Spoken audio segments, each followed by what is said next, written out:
I am belong from the basic science, तो basic science में anatomy आ जाती है, फिजियोलॉजी आ जाती है, जो इनिशियल बच्चों के लिए होता है, ठीक है। उसके अलावा मेडिकल एथिक्स आ जाते हैं। अब जो सर्जरी वगैरह आ जाती है, मेडिसिन आ जाती है, जितने बेसिक सब्जेक्ट्स हैं वो टीच जो है वो मेरी स्पेशलिटी है।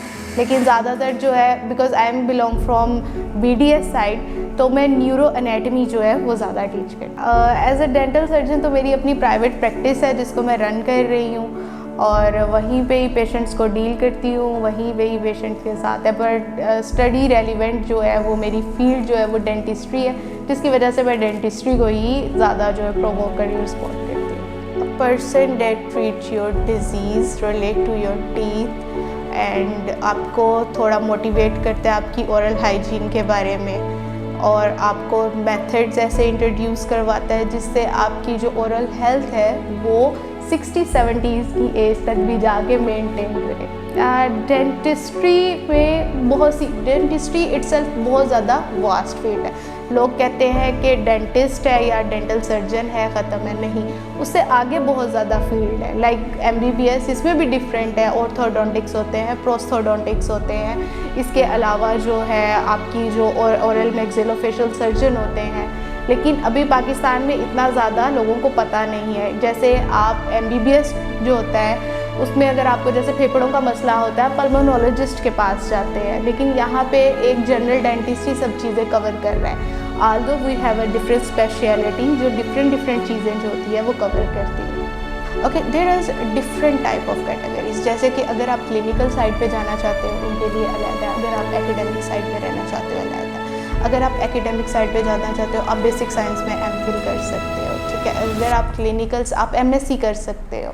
अगर आप क्लिनिकल साइड पे जाना चाहते हो वहाँ पे दो तरह की ऑप्शंस होती है, एक होता है मेंबरशिप एग्ज़ाम और एक होता है फेलोशिप एग्ज़ाम। मेंबरशिप 2 साल का होता है, फेलोशिप 4 साल का होता है, ठीक है। इसी तरह मेंबरशिप और फेलोशिप जो है वो आप पाकिस्तान से भी कर सकते हो, आप आउटसाइड पाकिस्तान भी अब्रॉड भी कर सकते हो। ये डिफरेंट लाइन्स होती हैं।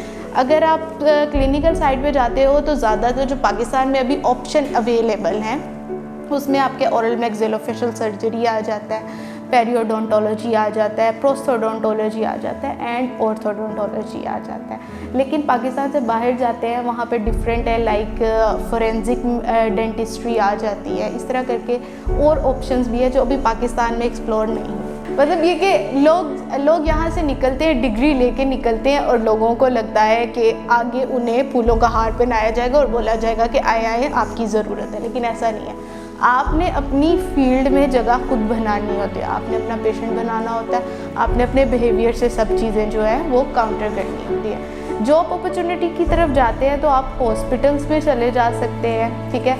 अगर उसके अलावा आप जाते हैं तो आप टीचिंग साइड पे आ सकते हैं।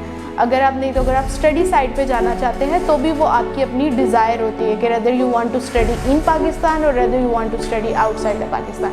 अगर आप पाकिस्तान में स्टडी करना चाहते हैं तो डिफरेंट यूनिवर्सिटीज़ जो हैं वो आप ऑफ़र कर रही हैं, MPhil वगैरह जो है बेसिक साइंसेस में कर रही हैं, जिसमें ओरल पैथोलॉजी आ गई, ओरल मेडिसिन आ गई, ओरल बायोलॉजी आ गई। नहीं, comparatively to allied health sciences हमें इतना नहीं डिग्रेड किया गया कि हमें नहीं कहा गया कि आप डॉक्टर नहीं है, ये है वो है, लेकिन एक टसल्स होती है। I don't know why people are feeling कि हमने MBBS नहीं चूज़ किया तो हम डॉक्टरी लाइन से हट गए। फॉर मी कि अगर एक बच्चा जो है जो अलाइड हेल्थ साइंसेस भी कैरी कर रहा है, वो भी बेसिक साइंस पढ़ के आता है, उसको भी फर्स्ट एड आती है, ठीक है। फॉर मी कि उसको भी वो फुल फ्लेज पैकेज होता है जो एक आपकी हेल्थ सर्विसेज में कहीं ना कहीं कर सकता है। अगर आप रूल्स के अकॉर्डिंग देखो तो रूल्स में प्रीफिक्स डॉक्टर यूज़ करना है is only for BDS, MBBS, DVM और PhD स्कॉलर्स है, ये आपकी PMDC ने दी है। HEC जो है सुनने में अब I don't confirm about it कि HEC कहते हैं कि DPT वालों को भी अब डॉक्टरेट इनके नेम के साथ लगाने की इजाज़त होगी। अब आई डोंट नो, लेकिन ये कि ये एक रूल्स रेगुलेशन है जो आपकी एक काउंसिल, हेल्थ काउंसिल है, पाकिस्तान मेडिकल हेल्थ काउंसिल, उसने दिया हुआ है। डिप्रेशन, देखिए एक चीज़ है कि हर इंसान को ना अगर इस फेज से नहीं निकलेगा तो मैं समझती हूँ कि शायद वो डॉक्टर नहीं वैसा बन पाएगा। डिप्रेशन फेज़ आता था जब एग्ज़ाम्स करीब होते थे, वो तो नॉर्मल स्टूडेंट पे भी होता था, लेकिन हम पे थोड़ा सा इसलिए ज़्यादा होता है। अगर मैं भी अपनी टीचिंग साइड पे आई हूँ तो मैं बच्चों को थोड़ा सा करती हूँ, इसलिए क्योंकि हमें ना फिर डिसीजन पावर्स बहुत अच्छी हो जाती हैं, हमारे नर्व्स कंट्रोल हो जाते हैं। अब ऑब्वियसली अगर सामने आपके पेशेंट पड़ा हुआ है, वो पैनिक हुआ है, आप उसको देख के पैनिक हो गए हो, तो you are not a doctor. तो बच्चों को ये हम सिखाया जाता है, जिसकी वजह से थोड़ा सा ये इन्वायरमेंट थोड़ा ऐसा ही होता है। लेकिन उसके अबव ये कि आपस में और भी बहुत सी चीज़ें होती हैं, कम्युनिटी गैदरिंग अच्छी हो जाती हैं। लाइफ में जब आप प्रैक्टिकल लाइफ में आते हो, जब आपकी प्रैक्टिकल लाइफ आपको डंडे लगा रही होती है, तब आप बहुत अच्छा ट्रीट करते हो, क्योंकि शायद आप इतने प्रो हो चुके होते हो वो डिप्रेशन ले के छोटी मोटी डिप्रेशन फिर आपको डिप्रेशन नहीं लगने लगती। सबसे पहले पेशेंस ठीक है। उसके बाद ये कि आपका पेशेंट डीलिंग ऐसी होनी चाहिए कि पेशेंट आपके पास आए, वो आधी टेंशन लेके ना आता है, वो भूल ही जाए कि उसको कोई टेंशन भी थी, ठीक है। उसके बाद डेंटिस्ट में अच्छी क्वालिटी मैं यही चाहूँगी कि जितना आपका इंटरेक्शन पेशेंट से अच्छा है, पेशेंट खुश होके जाएगा, पेशेंट की पेन रिलीफ होगी, तो वो अपने साथ जितने उसकी गैदरिंग में होंगी वो उसको आपको रेफ़र करेगा। आपका नंबर ऑफ़ एक्सपोजर जो है इस तरह इन्हांस हो जाता है, आपके लिंक ज़्यादा बनना शुरू हो जाएंगे, आपके रेफरेंसेस ज़्यादा बनेंगे, आपके पास काम ज़्यादा आएगा। और दूसरा ये कि ऑनेस्टी, अगर आप कोई काम कर रहे हो, ऑनेस्ट तरीके से पेशेंट को बता रहे हो कि ये ट्रीटमेंट ऑप्शन है। ये नहीं कि अगर आप देख रहे हो कि पेशेंट थोड़ा अफोर्डिंग है तो इस पे पैसे इससे खींच लो, बिल्कुल ऐसा नहीं करो। अगर आप जितना एक मुनासिब होता है अपना रख के उसके बाद पेशेंट को गाइड करते हो, आई थिंक सो कि धीरे धीरे आप सक्सेसफुल हो। सबसे पहले ये कि जब पेशेंट मेरे पास आते हैं, क्योंकि डेंटल फोबिया ना लोगों के अंदर बहुत ज़्यादा आम है। डेंटल फोबिया इसलिए आम है कि डेंटल चेयर पे बैठने के बाद ना लोग डर जाते हैं एक दफ़ा कि किसी के सामने अपना मुंह खोलना है, मुंह में पता नहीं क्या होगा, कैसे होगा। तो आपने सबसे पहले ये आपने पेशेंट को ये नहीं बताना होता, हाय अल्लाह तुम इतनी गंदी डेंटल ओरल हेल्थ के साथ आए हो, तुम्हारी ओरल हेल्थ नहीं अच्छी, तुम्हारे दांत ये हैं वो। आपने पेशेंट को पेशेंट की लैंग्वेज में जाके उसको बच्चे की तरह ट्रीट करना पड़ता है, उसको समझाना पड़ता है।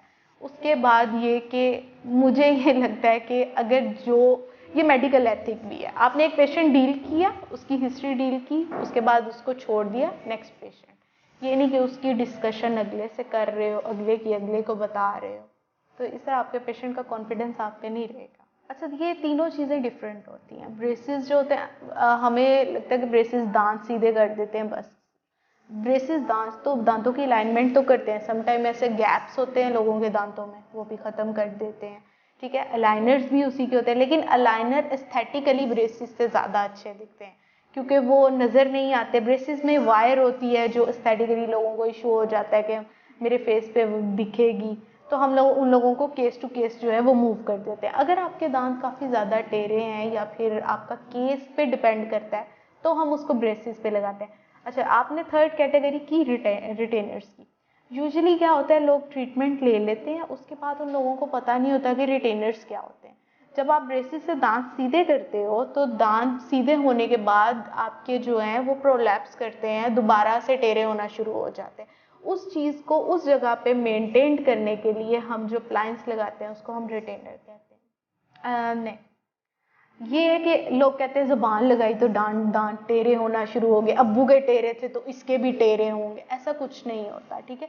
हर एक की बोन साइज होता है, बोन के अकॉर्डिंग जो है वो आपकी स्पेस होती है जिसकी वजह से दांत जो हैं वो टेढ़े हो जाते हैं। तो ब्रेसेस यूजुअली जो है वो हम नॉन ग्रोइंग स्टेज में, यानी कि जैसे 13 की एज ऐसी आती है जिसके अंदर दांत जितने होते हैं वो आपकी जो है फुल डेंटिशन जो है कंप्लीट हो जाती है, उसके बाद हम ब्रेसेस का ट्रीटमेंट जो है वो हम ऑफर करते हैं लोग। हाँ, ये सबसे ज़्यादा इम्पोर्टेंट है, ये लोगों में अवेयरनेस नहीं है। अच्छा जी, लोग क्या कहते हैं, हमारे पास आते हैं, लोग कहते हैं दांत चिट्टे कर दो, मोतियों की तरह चमकने चाहिए, लेकिन ऐसा नहीं है। कि सबसे पहले स्केलिंग में और वाइटनिंग में डिफरेंस है। वाइटनिंग एक एस्थेटिक प्रोसीजर है, स्केलिंग जो है वो डिजीज़ फ्री प्रोसीजर है। अच्छा जी, एक दांतों के ऊपर जो है वो एक येलोइश कलर का कैलकुलस टाइप डिपॉजिट हो जाता है, हम उसको रिमूव करते हैं। वो आपकी क्या करता है, गम्स की जो हेल्थ है उसको स्ट्रॉन्ग करता है। अगर वो डिपॉजिट रहेगा, आपका गम्स लेवल नीचे जाना शुरू हो जाएगा, बोन आपकी रिड्यूस हो जाएगी, आपके दांत हिलना शुरू हो जाते हैं। तो स्केलिंग जो होता है वो इन चीज़ों से आपको बचाता है। जो आपकी जो ब्लीचिंग है वो वाइटनिंग प्रोसीजर है, जैसे कि एस्थेटिकली यू वांट कि आपके दांत ज़्यादा 30 के बाद ये होता है कि आपकी जो दांतों की जो एक होती है आउटर मोस्ट लेयर वो एनामल होती है और इनर उससे होती है वो डेंटिन, वो थोड़ी थोड़ी येलो होना शुरू हो जाती है with the passage of time. तो लोग उसको ट्रीट करवाने के लिए जो है वो वाइटनिंग करते हैं, उसको उसके कॉन्सिक्वेंसेस बता के। यूजुअली स्केलिंग में ऐसे होता है, लोग कहते हैं कि आप हमारे दांत घिसा रही हैं, ठीक है। मैं हमेशा कहती हूँ जब भी क्वैक के पास जाओगे तो दांत तो घिसेंगे आपके, दांतों के ऊपर प्लैक डिपॉजिट डबल होगा। जब आप किसी डेंटिस्ट के पास आओगे तो डेंटिस्ट क्या करता है कि जो आपका डिपॉजिट है उसको अल्ट्रासोनिक मशीन से उतारता है, ना कि आपकी जो नॉर्मल एनामल लेयर्स होती है उसको उतारता है। उसके बाद वो पॉलिश करता है ताकि आप पे फर्दर डिपॉजिट जो है वो किसी किस्म का ना हो। जब आप किसी क्वैक के पास जाते हो वो क्या करते हैं, उसको ना प्रेशर का पता होता है ना उसको प्लाक का पता होता है, उसने तो दांतों के ऊपर रगड़ाई ही मारनी है, वो रगड़ने के बाद तो आपकी लेयर जाएगी। पीआरपी में एक ना हेल्दी ट्रीटमेंट है, लोगों को लगता है शायद ग्लो आ जाता है या लोगों को लगता है एजिंग साइन चली जाती है, ऐसा नहीं। पीआरपी में क्या करते हैं, आपके ब्लड प्लाज्मा के अंदर से जो ग्रोथ प्रोटीन होती है हम उसको इंजेक्ट करते हैं आपकी स्कैल्प के ऊपर, ठीक है। पीआरपी सिर्फ फेस का नहीं होता, स्कैल्प का नहीं होता, ये तो अब जॉइंट्स का भी होना शुरू हो गई है, ठीक है। अच्छा जी, अब पीआरपी में क्या है कि लोग मेरे पास आते हैं, उनको लगता है एक सेशन ले लिया तो उनके बाल जो है वो झड़ना ख़त्म हो जाएंगे, एक सेशन मैंने लिया है तो उनके चेहरे पे रूहानी नूर आ जाएगा, तो ऐसा नहीं होता।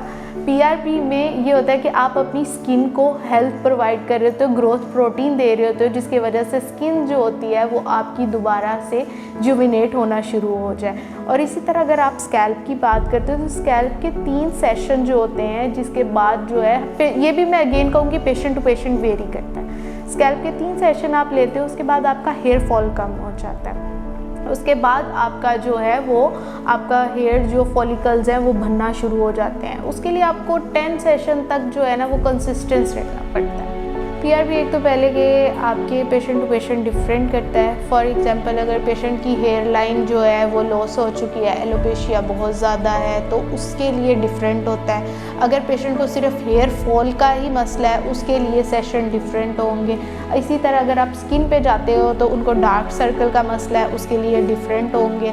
अगर उनको पोर्स का मसला है उसके लिए डिफरेंट होंगे। तो मैं इस पर कोई किसी एक पेशेंट को ये नहीं कह सकती कि मैक्सिमम इतने हैं मिनिमम इतने हैं। हाँ, मैं इतना कह सकती हूँ कि आपके मिनिमम 3 से 4 होने चाहिए, जिसके बाद आपको विविड रिजल्ट जो है वो फील। मुझे बच्चे डील करना बहुत मुश्किल लगते हैं क्योंकि बच्चों को बहुत ज़्यादा ना ब्लफ किया जाता है उनके साथ। आल्दो अपने उनका दांत निकालना होता है और उनको इंजेक्शन देना होता है, एनेस्थीसिया देना होता है। तो जब भी कोई पीडो केस होता है मेरे लिए वो बहुत चैलेंजिंग होता है। एडवांसमेंट हो रही है, देखिए टाइम टेकिंग है लेकिन हो रही है। बाहर ऐसे बहुत से प्रोसीजर हैं, जैसे कि आरसीटी का प्रोसीजर है, पहले लोग मैनुअली करते होते थे, हाथों से हम लोग फाइल्स घुमा रहे होते थे, अब जो है वो मशीन्स आ गई हैं, ठीक है। इसी तरह एडवांसमेंट टाइम के अकॉर्डिंग जो है वो हो रही है। पहली चीज़ ये कि सेल्फ डिटर्मिनेशन। अगर आपने ज़िंदगी में डिसाइड किया है कि आपने कुछ करना है, आप कर लोगे, ठीक है। लेकिन उसके लिए ये कि आपने अपने साथ लॉयल रहना, आपने अपने साथ जो प्रॉमिस किया कि मैंने ये करना ही करना है। जब आप किसी चीज़ के पीछे हाथ धो के पड़ जाते हैं ना, तो ज़िंदगी में कुछ भी नामुमकिन नहीं होता, आप कर पाते हो, ठीक है।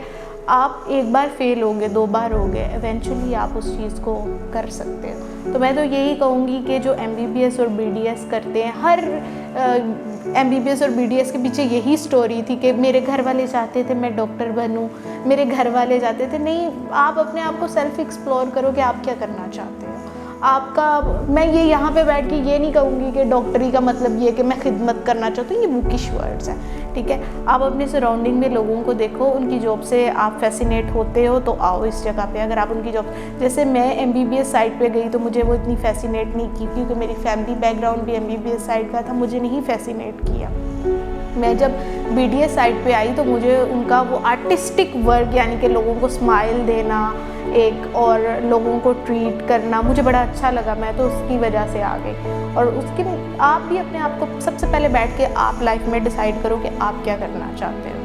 अगर तो आपको लगता है कि ये वाइट कोट पहन के इज़्ज़त मिल जाती है तो डैट इज़ इनफ, ये नहीं मिल। आप किसी भी फील्ड में जाओगे, लोगों को सर्व करोगे, अच्छा काम करोगे, इज़्ज़त आपको मिल ही जाएगी। हम बस ये कहना चाहूँगी, और मेरी ये गुजारिश भी है लोगों से कि काइंडली जब दर्द हो तब ना आया करें। मतलब ये कि एवरी 6 मंथ आप अपने डेंटिस्ट को विज़िट करें, आपका डेंटिस्ट आपको बताए कि आपको क्या प्लीज़ डेंटिस्ट को विज़िट करें, प्लीज़ किसी को ऐप को विज़िट ना करें, क्योंकि हर 6 महीने के बाद वो आपको कहेगा अब फिर स्केलिंग करनी है, महीने के बाद फिर स्केलिंग करनी है, फिर स्केलिंग करनी है, पैसे बनाएगा।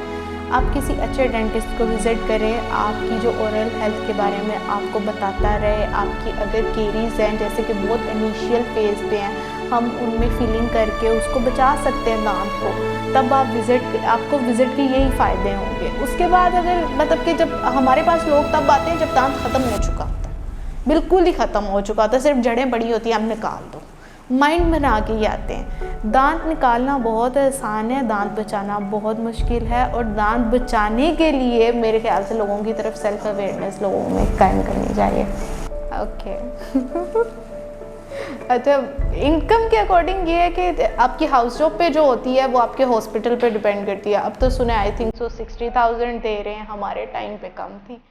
फिर उसके बाद अगर आप फ्रेश ग्रेजुएट हो और आपका कोई एक्सपीरियंस नहीं और आपको कोई एडहॉक सीट मिल जाती है जो RSC में मिल जाती है तो उसमें आपको 1+ आपकी जाती है। और अगर आप अपनी प्राइवेट प्रैक्टिस रन करते हो तो पहले 6 महीने तो आपके पास पेशेंट नहीं होता, तो आप माइनस में जाते हैं। उसके बाद जैसे जैसे पेशेंट आना शुरू हो जाते हैं वैसे वैसे आपकी जो है इनकम जो है वो जनरेट होना शुरू हो जाती है। ऑन मिनिमम क्राइटेरिया आप 3 भी गेन कर लेते हो, उससे ज़्यादा तो फिर अल्लाह की बरकत है आपके ऊपर। नहीं, नमक का कोई कंसेप्ट नहीं होता, फ्लोराइड का होता है जो दांतों को स्ट्रॉन्ग करता है। तो नमक का कोई भी नहीं, मुझे नहीं पता ये कोलगेट वाले क्यों नमक डालते हैं, एंड पे चाट मसाला भी ना आप डालना शुरू कर दें, पता नहीं कौन कौन से फ्लेवर दे रहे हैं हमें। सबसे पहले तो थैंक यू सो मच कि आप लोगों ने हम लोगों को बुलाया, हम लोगों को ये मौका दिया कि हम लोग अच्छी बातें करने की बजाय थोड़ी सी लेमन लैंग्वेज में बातें कर सकें, क्योंकि एक कॉन्सेप्ट बना हुआ है कि हम बहुत सोफिस्टिकेटेड होते हैं डॉक्टर्स, लेकिन हम भी अंदर से इंसान ही होते हैं। और दूसरा ये कि बच्चों की हेल्प के लिए तो मैं कहती हूँ ऐसी चीज़ें होनी चाहिए। जब कुछ ऐसी फैमिलीज़ हैं जिसमें बच्चे जो है वो ग्रो करते हैं बड़ों को देख के, और उनके बड़े ही किसी प्रोफेशनल फील्ड में नहीं होते, तो उनके लिए जो है ये बहुत अच्छा एक ज़रिया है उन्हें बताने का, उन्हें गाइड करने का। और उसके अलावा ये किसी लेमैन इंसान को भी बताने का कि हाँ भाई एक फील्ड की क्या दिक्कत है, क्या क्या उसकी वजह से हो सकता है, उसमें क्या क्या फर्दर ऑप्शंस है।